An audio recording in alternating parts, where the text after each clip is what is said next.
What's going on, child? It's your most favorite diabetic YouTuber in the whole entire world, back with another video. Not today I do the actual for y'all, but of course this one's a little bit different. Now this one's only different because apparently a Joe Rogan guest exposes, I don't know why I hear it like that, exposes how our favorite artists slash rappers, etc., the rap songs, and how they basically are using that to control us, aka our favorite rappers are allegedly government agents. Now, I'm be honest with y'all, I've heard the theories and saw, there's always the little proof that the government has played parts in some crazy shit in history. I'm just going to say that out loud. Of course, you can do the research on that history if you want, but yeah, so we know they have. So also I've heard theories about them doing this in music, movies, damn near everything that they can. So yeah, like I kind of believe this, but I also am a conspiracy theorist. So when I see this, I'm like, let me figure this out, because if it is very vital, then I'm gonna agree to it, because low key I can already believe it and I have no damn proof or idea of any of it in general. So with that said, shut up, play fuck of a video I'll react to, and of course this is alleged. And I will be honest with y'all, it is all love, no hate. Now of course I'm gonna make my jokes be brutally honest, and I won't lie to y'all, I am typically an arsehole, but if it was hate, beef, or anything crazy like that, I'd straight admit it. But one more time, all love, no hate. Alright, y'all, no more tastings. Let's get into the video now. Yes, just expose the truth behind what we've been suspecting our entire lives. And that's how heavy the CIA's involvement is in hip-hop.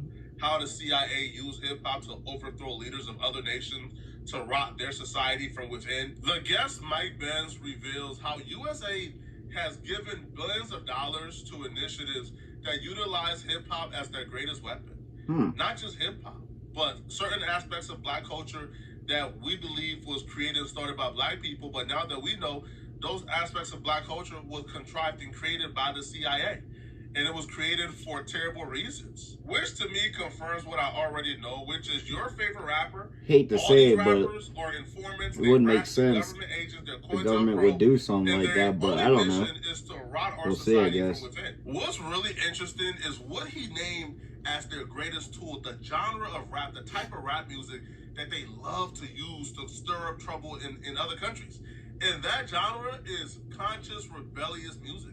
You know, the music that we used to make until magically and mysteriously that genre feels like it's extinct. That genre is no longer the popular genre among Black folks. You know, the music that NWA and KRS-One and others used to create to uplift and wake up Black folks. He says that music that we now look at as extinct, that's used in other countries to cause uprising, to get the people to stand up against dictators. I never heard that one. To overthrow regimes, to get the nation leaders. That's the music I grew up on. That music is being used to socially condition and change people's wiring. But I should note, look at who the biggest sponsor of South by Southwest is in Texas now. It's the military. Go ahead and look up the scandal if you want about South by Southwest Pentagon funding. They've taken over the music industry because it's hearts and minds work. These people become network nodes. They become assets to play with. And an incredible example of this that I hesitate to discuss here, because I know that the organization that these documents leaked from is contesting these documents, but there's evidence to suggest the same play around recruiting the hip hop artists in Cuba and in elsewhere. Here you go. Breakdancing news: diplomacy meets hip hop as 22 artists visit the U.S. Okay, this is the U.S. State Department. We are paying to recruit them as assets. So when they go and you go and look at the country list, if you want, look how far and wide this is to the edges of the earth. Mongolia, Cameroon. There's a whole thing here, but basically, it was protest rock. It was protest rap in Cuba for that USAID operation. It was protest rap. There's language, for example, in this gray zone report around Bangladesh, and I'll leave it to the current fight, between them and the National Endowment for Democracy about the nature of those documents. But those documents that the gray zone published have 2 rap songs in Bangladesh that have lines like they were designed to inspire anti-government sentiment and to promote street protests and political reform. I mean, literally writing rap albums to get people to take to the streets and pull off the exact riot that the State Department wants to destabilize the country. And music penetrates. I mean, this is they got really attached to this during the Cold War and in the 1980s because it's and in fact in those documents they talk about how sponsoring individual artists is actually sometimes a lot more effective because they do art and activism. While they're putting on these festivals, they're promoting an agenda at the festivals. While they are putting these, songs on radio distribution and supercharging, their brand, those songs have themes and messages about taking down authoritarian governments and the people have got to rise up. And you have to represent the will of the people. We have to, end poverty. And then they'll make the argument it's the government's fault that there's poverty. We have to end racial or gender inequality. And then the State Department or USAID will be working through its demographic segmentation with those exact groups. Which is why we're making the Chinese companies sell TikTok. We've been running so many plays in other nations that we're now paranoid is being done to us. See, how it works is when they want a regime change, when they want a president to step down, when they want the people to uprise and create a coup and take out a leader they don't like, they export rap music into those countries. Not just any rap. Rebellious conscious music. Relatively speaking, this is usually a very quick process. You export anti-authority music into countries where people, for the most part, has been complicit, dormant, and scared, and you begin to see within a span of 5 years. Whenever heartburn strikes, Ooh. fear fast relief will come. I mean, low-key, it's a stretch in my opinion, but it makes sense for sure, like the whole theory of it, but like it's a stretch of what we know as of what they're saying, but The culture has shifted. The culture changed. music People itself are now militant. People are now uprising. is different. So Hits they realize different. because we've been doing Every this in other genre, nations, though. TikTok I is the don't know. only vehicle that China has. You gotta learn That's more, like I the most guess. popular social media site in America. China controls the algorithm. Makes And sense, because though. I we've will been say that. destroying other countries, they now understand that China can now destroy our culture and change our culture from within based on the TikTok algorithm. And that's why they've been so adamant, yo, China, you gotta sell this, man. China also understands what America has been doing. So China has a really strict policy on broadcasting hip-hop or hip-hop adjacent things such as the culture, such as how you dress, how you talk, how you act. It's heavily censored, bro. This rapper here by the name of Mao Yanka, whatever his name is, bro, he start acting like young boy, man. All right, bro, he start acting a fool. Bro, they got him out of here fast, bro. He got removed from streaming sites within China. Out of here, bro. They said we're not allowing this. We understand how America export culture and we understand how culture is used to change our society, which is why China right now has not really been that effective, bro. They got a strict ban on Twitter. They really don't allow what America does in other countries. They don't allow. Love China, but you can't America compare to them. export hip-hop culture Okay. to China or black culture to China.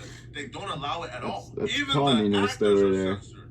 The director of the administration publicity department outlined 4 don't rules on Friday, right? Which is do not use actors whose heart. Now this is for like a future broadcast they were talking about, and these were the rules. Don't use actors whose heart and morality are not aligned with the party and whose morality is not noble, tasteless, vulgar, obscene, right?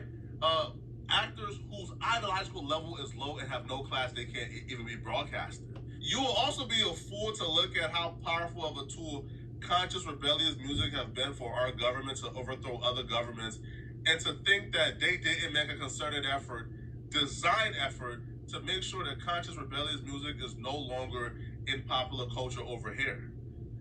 It's no coincidence, bro. This one I can back up a little bit more. F the police, Get back that type behind. of rap, that's gone, bro. Now it's nothing but malarkey. Now it's Coochie Pink and Booty Hole Brown. I right? could see them low Now key it's trying to mumble push rap. that out. Now it's effery. Now it's do drugs is cool music. And it was a concerted effort. It was by design. That's why they are signing these artists at masses, which is why I call them informants, COINTELPRO, agents of chaos, and government agents, bro. Because Allegedly. rather is advertently or inadvertently, rather they're doing it knowingly or unknowingly, they're being used by the system to destroy us. And because of that, they are informants and they're government agents. Just by that, these people went so far. Yo, how they went so far in Cuba will really tell you how powerful what we have is. Okay, so Cuba, for the most part, again, this is now beyond music. This is culture now. Culture. Cuba banned Western social media platforms, Twitter, Facebook, MySpace, everything banned. I believe Twitter and Facebook at the time was not out, but like things like MySpace and Facebook and things like that was out. So they banned it. Our government went so far to create a social media site. They created shell companies to make the Cuban government not suspected and to make it appear as if it's a Cuban government social media site. Whole time it was ran and funded by the US government. And they used this social media site to funnel in culture, degeneracy into Cuban society, anti-authority culture into Cuban society to overthrow them. And the first thing they funneled in through that social media site was conscious, rebellious rap music. Yeah, there's a million of these. Here we go. Yeah, and this is what, 2007. Yeah. Oh wow, So- way back. Oh yeah. Well, this was because During Bush, yeah, Condi's and right. And Jared Cohen was kept by Hillary Clinton in the State Department there. He was the young gun whiz kid who was brought into the State Department's policy planning staff, which is really the central coordinating place at the state that coordinates overt activity by the State Department with covert activity by the Central Intelligence Agency. And so Jared Cohen was a very, very young guy when he got to the policy planning staff. He was in his mid-20s. Young kid, he was brought in to essentially provide a young person's view on how to do this sort of work. And he would form movements.org for student movements and young people movements, particularly in the Middle East and in Central Asia. These big conflict zone places, during the Bush era. And he looked around at these 40, 50, 60-year-olds on the policy planning staff and said, you guys are completely out of touch. Everyone in these countries are using this new social media, which had just come out. Facebook came out in 2004. Yep. YouTube came out in 2005. Twitter came out in 2006. 2007 was the year the smartphone came out. iPhone 1. Yep. And he said, Ooh, got hit with another ad. Damn. I mean, valid so far, but I don't know. lightning in a bottle. We want to get people mobilized. This is the biggest mobilization force on earth. We can use this to foment revolution, start parties. This was the party starter in Tunisia in the Arab Spring. This was the party starter in Egypt. Yes, they were Facebook revolutions, Twitter revolutions. And so the Central Intelligence Agency and USAID were so inspired by this Arab Spring, they wanted to get a Cuban Spring, a street revolution using social media in Cuba. The problem was Cuba at the time had banned Twitter. So it was blocked. It was a criminal offense for VPNs. Attempts had been unsuccessful to try to get a node to do that. So what they did is and if you go back to the Wikipedia, you'll see how dirty this is. Zunzaneo, yeah. So this whole thing was structured in order to make it look like it was by Cubans for Cubans. That way, it would not trigger the counterintelligence capacities of Cuba. It would not be banned under the Twitter ban. It would look like it was set up by Cubans as a social media networking site for Cubans, but it was secretly created for, funded by, and backed by USAID. And you'll see what they did is they took it was funded by millions of dollars of U.S. taxpayer funds, concealed as humanitarian funds designated for Pakistan. Now, Julian, I don't know if you've seen a world map lately, but That's right there. Yeah, that one's actually from the 80s. That's a bad example. I'm sorry. It's an old globe. well, I'm looking at that globe right here, and I can't even see. I see Pakistan. I can't even see Cuba.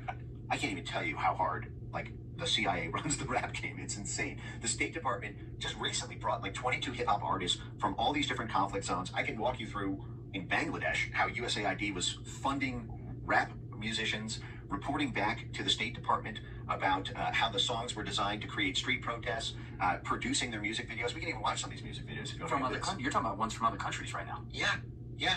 I can show you the internal documents. Yeah. Okay, Let's do it. but That's why you're here. Let's go. but let's stick with this for 1 second, because I wanted to show you, make this really clean. This guy's a fire hose. I love it so much here. Okay, so they get these two contractors at USAID. So again, that's now money coming from us as taxpayers, from our income tax, to USAID, then subcontracted down into two different levels of subcontractors who are then funneling the money through a Byzantine layer of Cayman Islands offshore bank accounts, which, by the way, was a structure that was originally conceived of by the Central Intelligence Agency. You can look up a guy named So Paul I'm Hellawell, hearing I'm who's the low-key CIA's lead rich. lawyer I in the Cold invested War. into a company. Just type in on the new tab, Paul Hellawell, CIA, Castle Bank and Trust. To me, a rat, an informant, an agent is somebody who's working.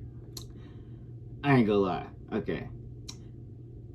You know, he says it a lot, but he doesn't give a lot of points, proof. Like, he says that we brought over artists from other countries and shit like that.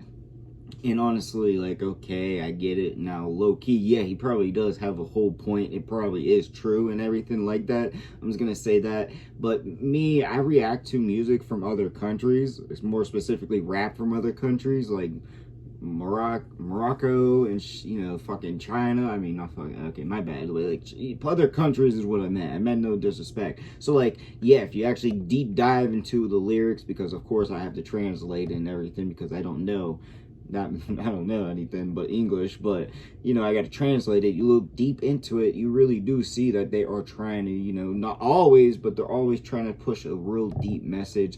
Sometimes they hit real lovely bars, and you know, I'm just gonna be honest with you, like, yeah, I kind of get where they're coming at. It does help spark like revolutions or whatever they necessarily mean, but at the same time, it's not always that. Now, I understand it fully. Okay, I understand what they're trying to say, but I need more proof. Because, like, just from my little research, like, I don't know. Like, I do think the government is probably allegedly doing something, you know, extra overseas, other places, and you know that, of course.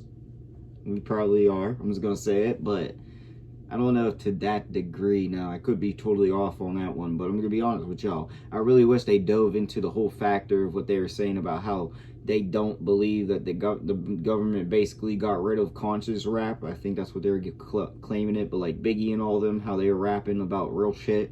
You know, like how they got rid of them type of styles. Like, that style is still out there. It just might not be popularized as the newer ages style, whatever you want to call it. But that's still out there. But I wish they dove into that more, because I feel like that one would make a lot more sense and help me a lot. Like, that one, like, the first one, obviously, I do believe is probably going on. I just need more proof to actually say it for sure, in my opinion. But the one where, yeah, they basically say conscious rap has been gone, I do believe that, because the government would want to, you know, try to cancel that ish out, because even if you don't just put it all on conscious rap and general music, any case scenario, like, it speaks to people. It could be about a breakup, it could be about life being shitty, it could be about anything, you know, real life, it could be fake life, you know what I mean? Like, it could hit you deep down and make you want to, you know, act on it, do something. And I'm not saying all music makes you want to go, like, stand up to the government. No, if that was the case, then we probably all would have done that a million times by now.